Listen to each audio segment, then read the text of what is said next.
به نام خداوند جان و خرد.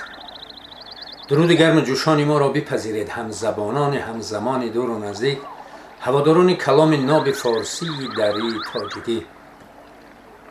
ادامه می دهیم گفتارمان را از شاه اثری بی زوال حکیم ابوالقاسم فردوسی شاهنامه.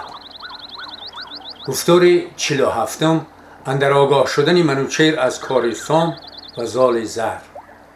ز زابل به شاه آمد این آگهی، که سام آمد از کوه با فرهی. بدان آگهی شد منوچهر شاد، بسی از جهان آفرین کرد یاد. منوچهر را بود دو پور گزین، دلیر و خردمند و با فر و دین. یکی نام نوذر دیگر چون زر است، به میدان بمانند آذرگش است. بفرمود تا نوذری نامدار، شود تازیان سوی سام سوار. ببیند یکی روی دستان سام، که بود پرورانیده اندر کنام. کند آفرینی کیانی بروی، بدان شادمانی که بینمود رو. بفرمایدش تا سوی شهریار، شود تا سخنها کند آشکار.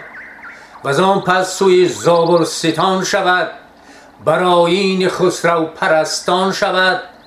چون نوذر بر سام نیرم رسید، یکی نوجوان پهلوان را بدید. فرود آمد از اسپ سام سوار، گرفتند مر یکدیگر را کنار. ز شاه و ز گردان بپرسید سام، و ز ایشان بدو داد نوذر پیام. چو بشنید پیغام شاه بزرگ، زمین را ببوسید سام سترگ. دوان سوی درگاه بنهاد روی، چنان کش بفرمود دیهیم جوی. فراز یک پیل نر زال زر، نشاند و براندش سبک سوی در. چو آمد به نزدیک شهر شاه، سپهبد پذیره شدش با سپاه. درفش منوچهر چون دید سام، پیاده شد از اسپ و بگذارد گام.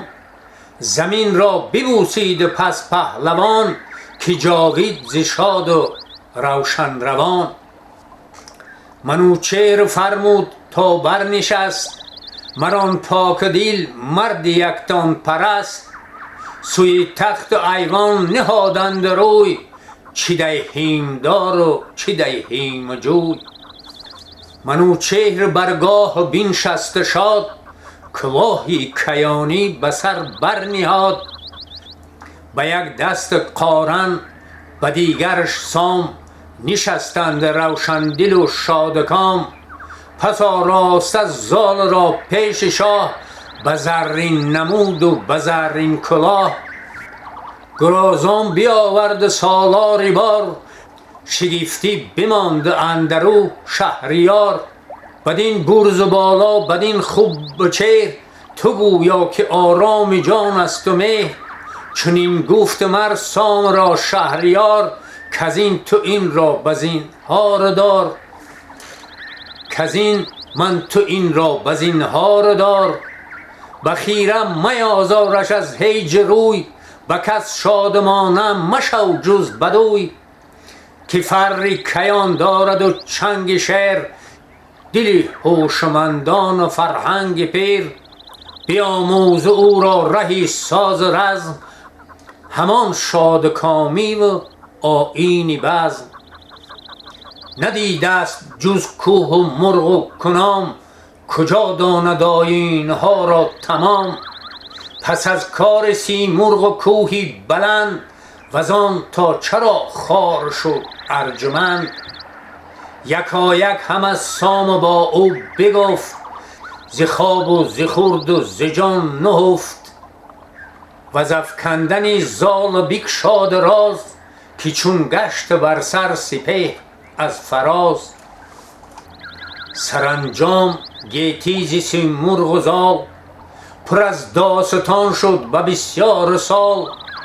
برفتم به فرمان کیهان خدای، به البرز کوه اندران سخت جای.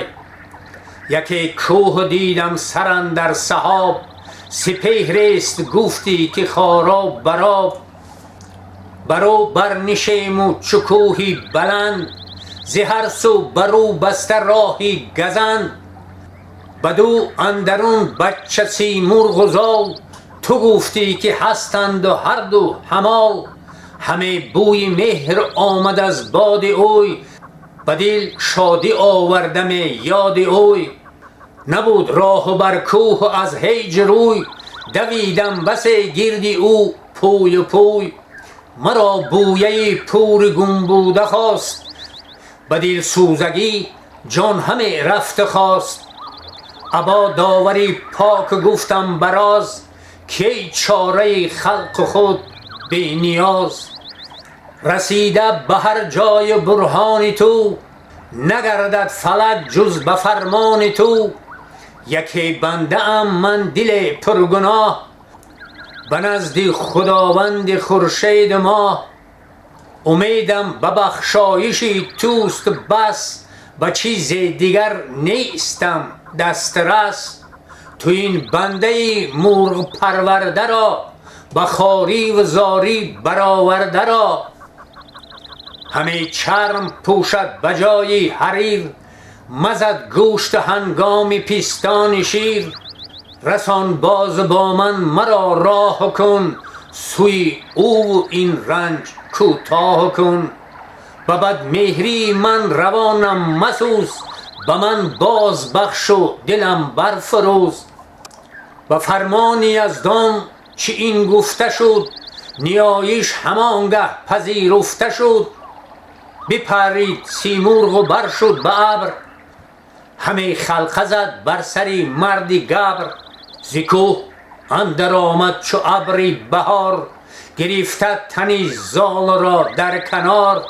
ز بویش جهان پر از مشک شد، دو دیده مرو را با دو لب خشک شد. ز سهمی وی و بویه پور خویش، خیرت در سرم جای نگریفت بیش. به پیش من آورد چون دایه، که از مهر باشد ورا مایه. زبانم برو بر ستایش گرفت، به سیمرغ بردم نماز ای شگفت. به من ماند فرزند و خود بازگشت، به فرمان یزدان نشاید گذشت. من آوردمش نزد شاه جهان، همه آشکارا بکردم نهان.